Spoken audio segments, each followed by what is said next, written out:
मित्रांनो नमस्कार, मी श्रीकांत देशपांडे।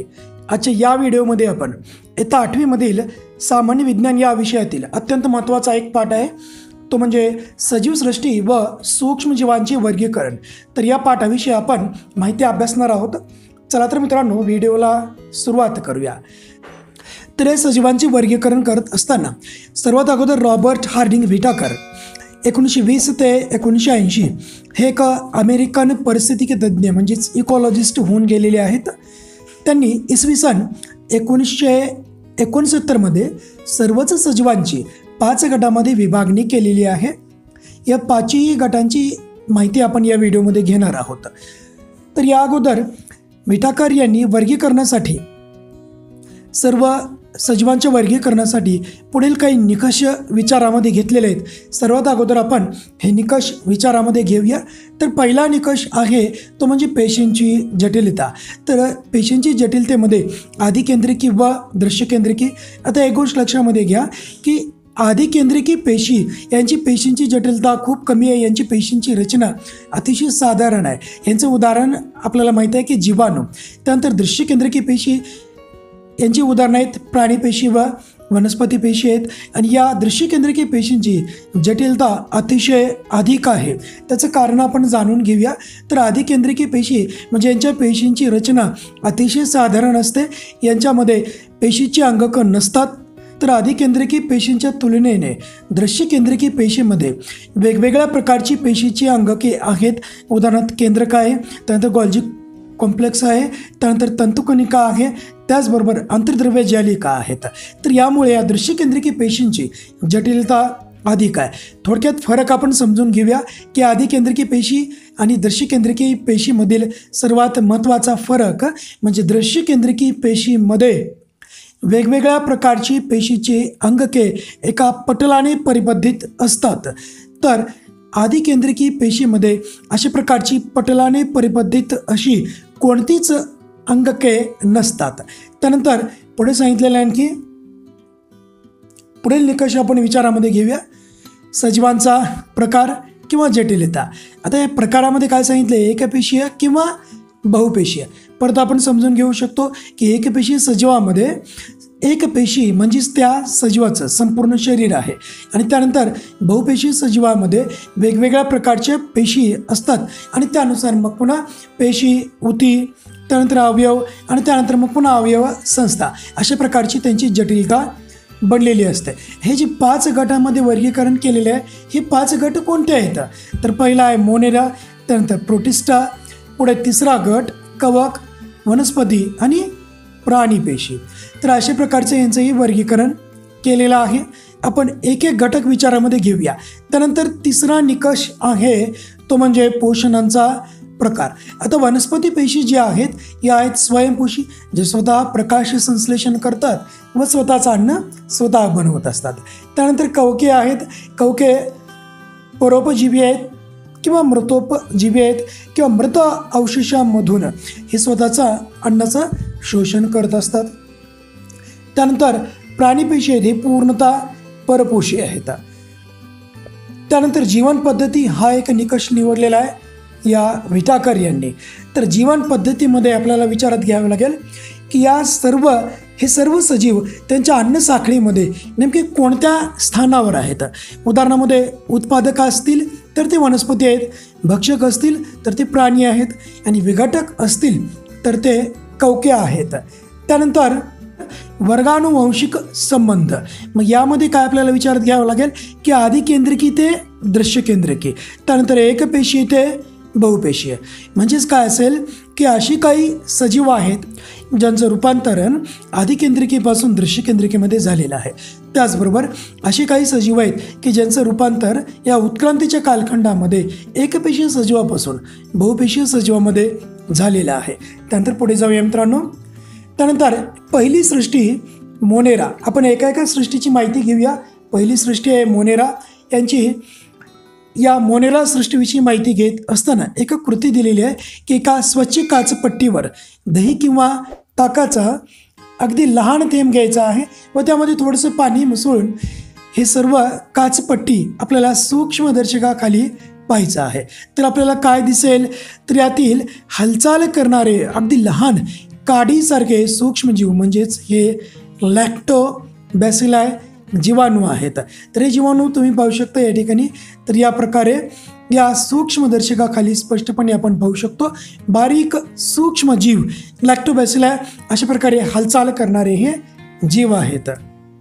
त्यानंतर मोनेरा या सृष्टीत सर्व प्रकारच्या जीवाणूंचा व नीलहरित शैवालांचा समावेश होत असतो. तर हे सर्व जे मोनेरा सृष्टीमधील जे जीवाणू आहेत त्यांची रचना या प्रकारची असेल किंवा या प्रकारची असते. जीवाणूंचे वेगवेगळे प्रकार पडलेले आहेत. उदाहरणामध्ये स्ट्रेप्टोकोकस निमोनी, त्यानंतर क्लोस्ट्रिडियम टिटॅनी ही वेगवेगळ्या प्रकारच्या आकाराचे जीवाणू आपण पाहू शकतो. त्यानंतर पुढे आणखी काय सांगितलेलं आहे, यांची लक्षणं सांगितलेली आहेत. तर सर्वात महत्त्वाचं लक्षण म्हणजे हे सर्व सजीव एकपेशीय आहेत. त्यानंतर हे स्वयंपोषी किंवा परपोषी असू शकतात. आता हे स्वयंपोषी किंवा परपोषी, स्वयंपोषी कोणते असतील तर नीलहरित शैवाल हे स्वयंपोषीमध्ये येतील. परपोषी कोणती असतील हे या ठिकाणी तुम्ही ज्या आकृतीमध्ये सर्व पाहताय हे सर्वच जीवाणू परपोषी आहेत. म्हणजे अन्नासाठी त्यांना इतरावरती अवलंबून राहावं लागतं. त्यानंतर आणखी एक महत्त्वाचं वैशिष्ट्य लक्षामध्ये घ्या की हे सर्व सजीव आधिकेंद्रिकीय आहेत. त्यानंतर यांच्यामध्ये हे आधिकेंद्रिकी का आहेत, कारण यांच्यामध्ये पटलबद्ध केंद्रक किंवा पेशींची अंगके नसतात, म्हणून त्यांना म्हणायचं आहे आधिकेंद्रके. त्यानंतर पुढे जाऊया. दुसरी सृष्टी ती म्हणजे प्रोटिस्टा. आता परत आणखी एक कृती दिली आहे की एखाद्या डबक्यातील पाण्याचा थेंब काचपट्टीवर ठेवून त्याचं आपल्याला निरीक्षण करायचं आहे. तर असे अनियमित आकाराचे सूक्ष्मजीव आपल्याला हालचाल करताना दिसतील. ते सूक्ष्मजीव आहेत अमिबा. या ठिकाणी तुम्ही पाहू शकता अमिबाची आकृती. तर प्रोटिस्टा सृष्टीमधील सर्वच सजीव हे दृश्य केंद्रिकीय आहेत. हे पहा आधी केंद्रिकी नाही आहेत, म्हणजे यांच्या पेशीमध्ये केंद्रक हे असे पटलाने बद्धित आहे, म्हणजेच केंद्रकावरण आहे. न्यूक्लिओप्लाझम आहे या न्यूक्लियस भोवती किंवा केंद्रकाभोवती. त्यानंतर पुढील लक्षण जाणून घेऊया. प्रचलनासाठी म्हणजेच हालचाल करण्यासाठी यांना छदमपाद किंवा रोमके किंवा कशाभिका असतात. आता छदमपाद कुणामध्ये असेल की अमिबामध्ये असेल. रोमके या पॅरामेशियममध्ये रोमके आहेत. तुम्ही जर स्पष्टपणे पाहिलं पॅरामेशियमला जर आपण जवळून पाहिलं तर या पॅरामेशियममध्ये ही अशी छोटी छोटी जे रोमके या ठिकाणी दिसत आहेत. तर या रोमकेच्या मदतीने पॅरामेशियम आपली हालचाल करत असतो. त्यानंतर रोमकेसोबतच आणखी कशाभिका देखील आहेत. या ठिकाणी तुम्ही पाहू शकता कशाभिका म्हणजे या युगलिनासाठी आहे. हे या प्रकारे असं ही रचना जर तुम्ही पाहतात ही रचना म्हणजेच कशाभिका आहेत. म्हणजेच काय, प्रचलनासाठी हालचाल करण्यासाठी वेगवेगळ्या प्रकारची अवयव या प्रोटिस्टा सृष्टीमधील सजीवामध्ये असतात. प्रोटिस्टा सृष्टीमधील काही सजीव स्वयंपोषी आहेत. उदाहरणामध्ये युगलिना, वॉलवॉक्स. कारण या पेशीमध्ये हरितलवके असतात, त्यामुळे स्वतःच अन्न प्रकाश संश्लेषण प्रक्रियेद्वारे बनवू शकतात. त्यानंतर याच प्रोटिस्टामध्ये काही सजीव परपोषी आहेत. उदाहरणामध्ये अमिबा आहे. या ठिकाणी इथं तुम्ही आकृती पहा, अमिबा आहे. त्यानंतर हा पॅरामेशियम आहे व त्यानंतर प्लाझ्मोडियम. आता प्लाझ्मोडियम विषयी सांगायचं झालं तर प्लाझ्मोडियम हा जो प्रोटिस्टा आहे यामुळे आपल्याला मलेरिया किंवा हिवतापासारखे रोग निर्माण होऊ शकतात. त्यानंतर तिसरी सृष्टी आहे ती म्हणजे कवके. आता कवके सृष्टीविषयी अभ्यास करत असताना या ठिकाणी आपल्याला एक कृती दिलेली आहे की पावाचा किंवा भाकरीचा तुकडा थोडंसं ओलसर करून एका डब्बीमध्ये झाकण लावून 2-3 दिवस असेच अंधारामध्ये ठेवून द्यायचे आहे व 2-3 दिवसानंतर उघडल्यानंतर आपल्याला स्पष्टपणे त्या भाकरीच्या तुकड्यावर पांढऱ्या रंगाचे तंतू वाढलेले दिसतील. या प्रकारे या ठिकाणी ब्रेड घेतलेला आणि ब्रेडवरती ह्या कवकाची या प्रकारे आपण वाढ झालेली स्पष्टपणे पाहू शकतो. आता या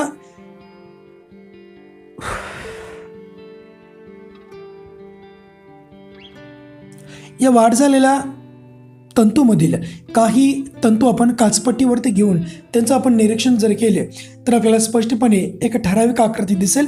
ती कोणती आपण पुढे अभ्यास करूया त्याचा. सर्वात अगोदर या कवकाची आपण लक्षणं जाणून घेऊया. तर कवक सृष्टीत परपोषी असंश्लेषी दृश्यकेंद्रकीय सजीवांचा समावेश होतो. आता या ठिकाणी लक्षात घ्या, परपोषी आहेत कारण यांच्यामध्ये हरितद्रव्य नाही, त्यामुळे हे परपोषी आहेत. असंश्लेषी आहेत म्हणजे स्वतःच अन्न स्वतः बनवत नाहीत, कोणत्याच पद्धतीने यांना अन्न तयार करता येत नाही, म्हणून या ठिकाणी असंश्लेषी असा शब्द वापरलेला आहे.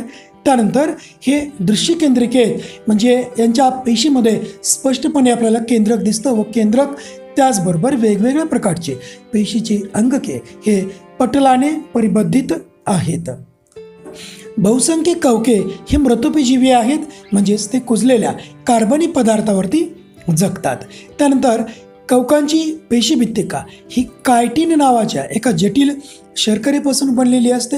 लक्षात घ्या, एका मार्कासाठी आपल्याला रिकाम्या जागेमध्ये किंवा जोड्या लावामध्ये हा प्रश्न येऊ शकतो, लक्षात असू द्या. त्यामुळे की कवकांची पेशीभित्तिका कायटिन नावाच्या एका शर्करेपासून बनलेली असते. तर काही कवके तंतुरूप असून यातील पेशीद्रव्यामध्ये असंख्य केंद्रके असतात. या ठिकाणी तुम्ही पाहू शकता की अशी तंतुरूप कवके आहेत आणि या तंतुरूप कवकामध्ये जे पेशीद्रव्य आहे हे पेशीद्रव्यामध्ये अशा प्रकारची असंख्य केंद्रके असू शकतात. त्यानंतर ह्यांची उदाहरणं सांगितलेत. कवकाची उदाहरणे किन्व, ज्याला आपण बेकर्स ईस्ट म्हणतो, जे ब्रेड किंवा पाव बनवण्यासाठी आपण यांचा वापर करत असतो. हे किन्वाचं उदाहरण लक्षात घ्या. या ठिकाणी ही किन्वाची ही आकृती आहे. त्यानंतर रायझोपस, ही रायझोपसची आकृती तुम्ही स्पष्टपणे पाहू शकता. त्याचबरोबर आणखी पुढे काय उदाहरणं दिलेली आहेत ते म्हणजे ॲस्परजिलस, ही मक्याच्या कणसावरील ही बुरशी आहे, त्याची आकृती या ठिकाणी दिलेली आहे. त्यानंतर पेनिसिलियम व भूछत्रे, ही वेगवेगळ्या प्रकारची उदाहरणे तुम्ही लक्षामध्ये ठेवायची आहेत. त्यानंतर सूक्ष्मजीवांचे वर्गीकरण या घटकाला आपण सुरुवात करूया. यामध्ये लक्षात घ्या की पृथ्वीवरील एकूण सजीवांमध्ये सूक्ष्मजीव सर्वाधिक जास्त संख्येने आढळतात, त्यामुळे त्यांची पुढील प्रमाणे आपण वर्गीकरण करू शकतो. तर सूक्ष्मजीवांचं वर्गीकरण प्रामुख्याने त्यांच्या पेशींच्या प्रकारानुसार आधिकेंद्रिकी व दृश्यकेंद्रिकी या दोन गटामध्ये केलेलं आहे. त्यानंतर आधिकेंद्रिकी पेशीमध्ये केवळ एकच गट आहे, तो म्हणजे जीवाणू, व दृश्यकेंद्रिकीमध्ये हे सूक्ष्मजीवांचे 3 गट म्हणजे आदिजीव, कवके व शैवाले हे 3 गट ठेवलेले आहेत. त्यानंतर सूक्ष्मजीवांच्या आकारासंदर्भात हे प्रमाण आपल्याला लक्षामध्ये ठेवावं लागेल की 1 मीटर बरोबर 106 मायक्रोमीटर MM, त्यानंतर 1 मीटर बरोबर 109 नॅनोमीटर. म्हणजे लक्षामध्ये घ्या की मीटर आणि मायक्रोमीटर यांचा संबंध या ठिकाणी दाखवलेला आहे. त्याचबरोबर मीटर व नॅनोमीटर यांचा संबंध या ठिकाणी दर्शवलेला आहे. पुढे जाऊया. सर्वात अगोदर जीवाणूविषयी आपण माहिती घेऊया. तर जीवाणू पेशी स्वतंत्र सजीव म्हणून जगतात. तर बऱ्याच वेळेस हे जीवाणू एकत्र येऊन वसाहती किंवा कॉलनीज निर्माण करत असतात. जीवाणू पेशी या आधिकेंद्रिके आहेत म्हणजेच त्यांच्या पेशीमध्ये केंद्रक व पटलयुक्त अशी अंगके नसतात, परंतु यांच्यामध्ये पेशीभित्तिका मात्र असते. त्यानंतर ही त्याची आकृती लक्षामध्ये असू द्या. पुढे वेगवेगळ्या आकाराचे म्हणजे या आकारानुसार जीवाणूचे वेगवेगळे प्रकार पडलेले आहेत. गोलाणू असेल, दंडाणू असेल, त्यानंतर दंडगोलाणू असेल, स्वल्प विरामाकृती जीवाणू असेल किंवा सर्पिल आकृती जीवाणू असेल. त्यानंतर या जीवाणूचं प्रजनन बहुधा द्विखंडीभवन या प्रकाराने होत असते, म्हणजे यामध्ये एका पेशीचे 2 भाग होत असतात. तुम्ही या ठिकाणी स्क्रीनवरती पाहू शकता की या द्विखंडीभवनामध्ये एका जीवाणूच्या पेशीचे अशा प्रकारे 2 पेशीमध्ये रूपांतर होत आहे. या प्रकारे हे 2 पेशी या ठिकाणी निर्माण होत आहेत. अनुकूल परिस्थितीमध्ये जीवाणू प्रचंड वेगाने वाढत असतात, म्हणजे केवळ 20 मिनिटामध्ये यांची संख्या दुप्पट होत असते. त्यानंतर दुसरा गट तो म्हणजे आदिजीव. त्यानंतर हे सजीव मातीमध्ये, गोड्या पाण्यामध्ये, त्याचबरोबर समुद्रामध्ये देखील आढळतात. त्याचबरोबर काही सजीव इतर सजीवांच्या शरीरात राहतात व त्यांना रोगास कारणीभूत ठरत असतात. म्हणजे त्या सजीवामुळे, या आदिजीवामुळे त्या सजीवाला वेगवेगळ्या प्रकारचे रोग निर्माण होत असतात. त्यानंतर हे दृश्यकेंद्रिके आहेत व एकपेशीय देखील आहेत. त्यानंतर प्रोटोझोआंच्या पेशी रचना, हालचालींचे अवयव व पोषण पद्धती यामध्ये वेगवेगळ्या प्रमाणामध्ये विविधता आढळते. यांचं प्रजनन प्रामुख्याने द्विखंडीभवन पद्धतीने होते. या अगोदर आपण याच्याविषयी चर्चा केलेली आहे की द्विखंडन पद्धत कशी असते. यांची उदाहरणं अभ्यासूया. उदाहरण आहेत अमिबा, पॅरामिशियम. हे गढूळ पाण्यामध्ये आढळत असतात व स्वतंत्र जीवन जगत असतात. हा अमिबा, त्यानंतर हा पॅरामिशियम. त्यानंतर एंटाअमिबा हिस्टोलिटिका. तर या आदिजीवामुळे अमांश होण्यास हा आदिजीव कारणीभूत असतो. एंटाअमिबा हिस्टोलिटिका, तर हा जो आदिजीव आहे यामुळे आपल्याला अमांश नावाचा रोग होत असतो. हे चित्र आहे एंटाअमिबा हिस्टोलिटिकाचं. नेमकं अमांश म्हणजे काय, याची लक्षणं काय, त्याविषयी आपण माहिती घेऊया. तर अमांश म्हणजे आपल्या आतड्याला झालेलं इन्फेक्शन. तर हे दूषित पाण्यामुळे अमांश होत असतो. याला इंग्रजीमध्ये ॲमिबिओसिस असं देखील म्हणत असतात. त्याची लक्षणं आहेत पोटदुखी, मळमळ, बऱ्याच वेळेस जुलाब देखील लागू शकतात. त्यानंतर प्लाझ्मोडियम वायवॅक्स, तर यामुळे मलेरिया किंवा हिवताप होत असतो. हे बाहेरचं आकृती या ठिकाणी प्लाझ्मोडियम वायवॅक्स या प्रकारचा असतो. त्यानंतर युग्लिना हा मात्र स्वयंपोषी आहे, कारण याच्या शरीरामध्ये, याच्या पेशीमध्ये हरितलवक असतं, त्यामुळं हा स्वयंपोषी आहे. ही त्याची आकृती या ठिकाणी तुम्ही पाहू शकता. त्यानंतर पुढे जाऊया. त्यानंतर कवके. नंतर यांची वाढ कुठे होत असते, तरी कुजणारे पदार्थ, वनस्पती, प्राण्यांची शरीरे व कार्बनी पदार्थावर यांची वाढ होत असते. त्यानंतर हे मात्र दृश्यकेंद्रिके आहेत, एकपेशी आहेत व कवकाच्या काही प्रजाती तर स्पष्टपणे डोळ्यांना दिसतात. त्यामुळे हे दृश्यकेंद्रिके, यांच्या पेशीमधील जे केंद्रक आहे पटलाने परिबद्धित आहे. केवळ केंद्रकच नाही तर सर्वच पेशीची अंगके पटलाने परिबद्धित आहेत. त्यानंतर हे मृतोपजीवी असून कार्बनी पदार्थापासून आपलं अन्न शोषण करत असतात. त्यानंतर यांचं प्रजनन प्रामुख्याने लैंगिक पद्धतीने व द्विखंडी भवन, त्याचबरोबर मुकुलाईन या अलैंगिक पद्धतीने देखील होत असतं. म्हणजे यांचं प्रजनन दोन्ही पद्धतीने होतं, लैंगिक प्रजनन व अलैंगिक प्रजनन. मग इथं अलैंगिक प्रजनन जे आहे हे द्विखंडी भवन व मुकुलाईन या पद्धतीने होत असतं.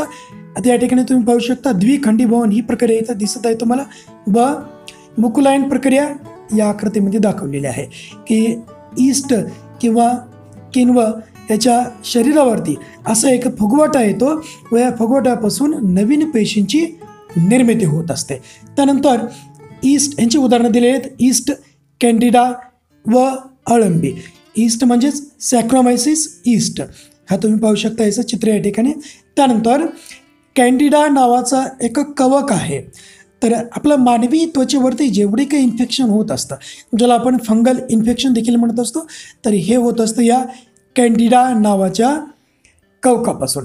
त्यानंतर अळंबी, याला आपण मशरूम म्हणत असतो किंवा भूछत्र. त्यानंतर पुढे जाऊया. चौथा घटक आहे तो म्हणजे शैवाल. त्यानंतर यांची लक्षणं अभ्यासूया. हे प्रामुख्याने पाण्यामध्ये वाढतात, दृश्यकेंद्रिके आहेत, एकपेशी आहेत व सर्वात महत्त्वाचं हे स्वयंपोषी आहेत. त्यानंतर पेशीतील हरितलवकाच्या साहाय्याने हे प्रकाश संश्लेषण करत असतात, म्हणून हे स्वयंपोषी सजीव आहेत. त्यानंतर शैवालांच्या थोड्या प्रजाती एकपेशी आहेत. उदाहरणार्थ क्लोरेला, इथं आकृतीमध्ये पाहतो मी क्लोरेला. त्यानंतर क्लॅमिडोमोनास, हे क्लोरेलाची ही वसाहत तुम्ही पाहू शकता. हे क्लॅमिडोमोनासची ही आकृती इथे आहे. त्यानंतर इतर जे शैवाल आहेत हे बहुपेशी असून हे नुसत्या डोळ्यांनी स्पष्टपणे आपल्याला दिसतात, म्हणजे यांना पाहण्यासाठी सूक्ष्मदर्शकाची आवश्यकता लागत नाही. त्यानंतर शेवटचा सूक्ष्मजीव आहे तो म्हणजे विषाणू, ज्यांचा आकार खूपच लहान आहे, तो म्हणजे 10 नॅनोमीटर ते 100 नॅनोमीटर. आता या ठिकाणी एक महत्त्वाची माहिती दिलेली आहे की विषाणूंना सामान्यतः सजीव मानले जात नाही किंवा ते सजीव निर्जीवांच्या सीमारेषेत आहेत असे म्हणतात. ह्याचं कारण आपण पुढे अभ्यासूयाचं. त्यानंतर विषाणू अतिशय सूक्ष्म आहेत, म्हणजेच जीवाणूंच्या 10 ते 100 पटीने ते लहान आहेत. त्यामुळे यांना पाहण्यासाठी किंवा विषाणूंचा अभ्यास करण्यासाठी आपल्याला इलेक्ट्रॉन सूक्ष्मदर्शिकाचाच वापर करावा लागतो. त्यानंतर विषाणू हे स्वतंत्र कणाच्या रूपामध्ये आढळतात विषाणू म्हणजेच DNA किंवा RNA पासून बनलेला लांबलचक रेणू आहे व त्याला प्रथिनांचे आवरण आहे। इथं तुम्ही पाहू शकता आकृतीमध्ये की हा विषाणू एक तर DNA किंवा RNA पासून बनलेला आहे व या DNA व RNAच्या भोवती अशा प्रकारच्या प्रथिनांचं आवरण आहे। त्यानंतर पुढे पाहूया की वनस्पती व प्राण्यांच्या जिवंत पेशीमध्येच हे विषाणू राहू शकतात। म्हणजेच जोपर्यंत ही वनस्पती किंवा प्राणी पेशी जिवंत आहे तोपर्यंत हे विषाणू हा व्हायरस या पेशीमध्ये ॲक्टिव्ह राहू शकतो, क्रियाशील राहू शकतो। त्यानंतर एकदा का ही पेशी नष्ट झाली त्यानंतर हा विषाणू या पेशीमधून बाहेर पडतो व स्वतंत्र कणाच्या रूपामध्ये कित्येक तासापर्यंत, कित्येक दिवसापर्यंत हे विषाणू असेच वातावरणामध्ये मोकळे राहत असतात। म्हणून यांना बऱ्याच वेळेस सजीव मानलं जात नाही, हे निर्जीवासारखेच यांचं वागणं असतं, त्यामुळे यांना निर्जीव देखील म्हणतात। त्यानंतर हेच विषाणू ज्यावेळेस नव्या वनस्पती पेशी किंवा प्राणी पेशीच्या संपर्कामध्ये येतात त्यावेळेस हे विषाणू या प्राणीपेशी किंवा वनस्पती पेशीच्या या केंद्रकामध्ये प्रवेश करतात व केंद्रकामध्ये प्रवेश केल्यानंतर या केंद्रकावर पूर्णपणे ताबा मिळवतात। आपल्याला माहीत आहे की केंद्रक आपल्या पेशीवरती, संपूर्ण पेशीवरती नियंत्रण करतो, परंतु आता याच केंद्रकावर या विषाणूने नियंत्रण मिळवलेलं आहे या DNA व RNAच्या रूपाने। त्यानंतर आता या केंद्रकाच्या मदतीने हे विषाणू पूर्णपणे या पेशींच्या सर्वच पेशी अंगकावरती ताबा मिळवतात व स्वतःची प्रथिने बनवतात व स्वतःच्या असंख्य अशा प्रतिकृती किंवा कॉपीज बनवतात व त्यानंतर या पेशीमध्ये या विषाणूंची संख्या इतकी प्रचंड प्रमाणामध्ये वाढते की ही पेशी आता पूर्णपणे नष्ट होते व हे नष्ट झाल्यानंतर हे विषाणू आता बाहेर येतात नव्या पेशींच्या शोधामध्ये। त्यानंतर ही विषाणू यजमान पेशींना नष्ट करतात व या प्रतिकृती मुक्त होतात। प्रतिकृती म्हणजे या विषाणूंच्या कॉपी मुक्त होतात व पुन्हा नव्या पेशींना या विषाणूद्वारे संसर्ग होत असतो। विषाणूमुळे विविध प्राणी व वनस्पती यांना वेगवेगळ्या प्रकारचे रोग होत असतात, त्याविषयी आपण चर्चा करूया थोडक्यात। तर मानवाला या विषाणूमुळे नेमके कोणते रोग होत असतात तर पोलिओ विषाणू, या ठिकाणी पोलिओ विषाणूची आकृती आहे, पोलिओ विषाणू, इन्फ्लुएन्झा विषाणू, त्याचबरोबर HIV एड्स विषाणू, हे त्याची आकृती तुम्ही पाहू शकता। हे जे दिसत आहेत गोल हे आहे तर प्रोटीन लेअर आहे।